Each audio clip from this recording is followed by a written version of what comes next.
Hey there, welcome to Stories and Other Things Holy, a weekly podcast where we encounter stories and their ability to open our eyes, awaken our senses, and prepare us to encounter grace in every part of our lives. This week begins a special series focusing on the coming season of Advent in the Christian calendar. As this season invites us to commemorate the anticipated coming of the Incarnation into the world, we are also invited to recognize and again welcome the Incarnation present in our lives today. Mindful that this season of preparation can also become a season of worry, isolation, or overwhelm for many of us, we've decided to keep these 4 episodes of our Advent series shorter, foregoing the conversation between Terry and myself and allowing more time for you to reflect on the way grace is stirring in you. We hope that these story reflections will serve as a fruitful retreat during this busy time of year. So together, let's enjoy Stories and Other Things Holy.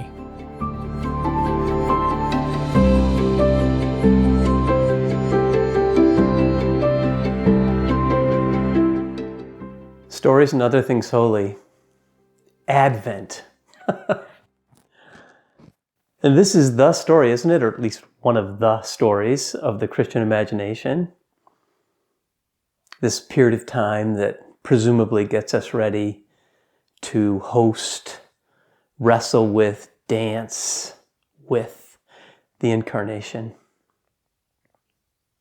It seems to me that the Incarnation should have something to do with surprise. I mean, Advent is basically a surprise party. You know, it's like it's getting ready for a surprise party of serious proportions.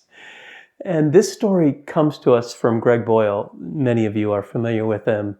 Jesuit, Homeboy Industries, beautiful, beautiful man, great storyteller. And he tells this story that I think has Advent in it. And the story involves his mom who was in the process of dying.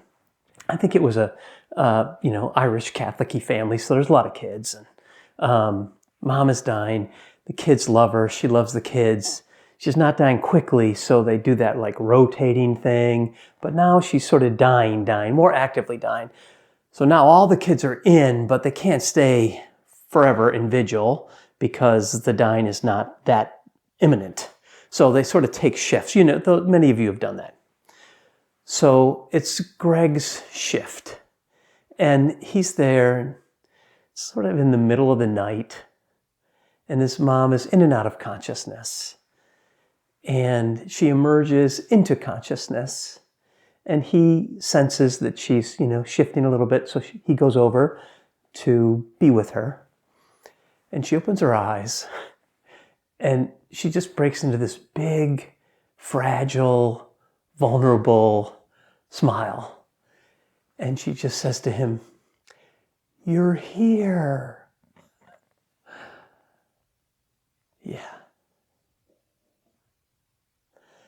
It seems to me that what the Advent is this period of preparation so that we would wake up on Christmas morning and we would see God. And we would just say with this element of surprise, "You're here." And we'd be shocked by that. You know, that the song Kumbaya.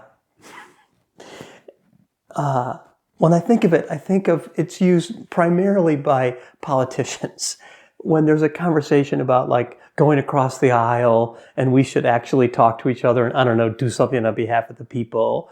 And so someone's making that pitch.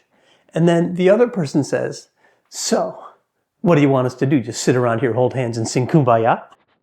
And my answer is like, precisely. I'm not a linguist. I think Kumbaya means come by here.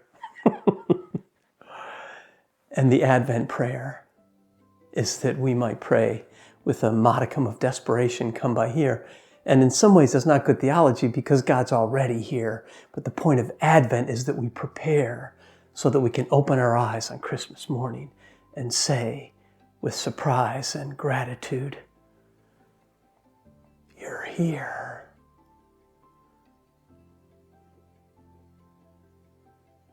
merry, blessed Christmas.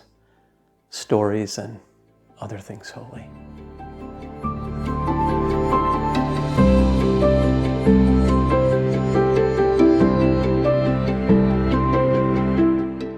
Thank you for joining us for this Advent series of Stories and Other Things Holy. You can access additional reflections and prayer prompts on our website, storiesandotherthingsholy.com. You can also follow us on your preferred social media platforms, including Instagram, Facebook, YouTube, TikTok, and LinkedIn. We'll see you next week for more Stories and Other Things Holy.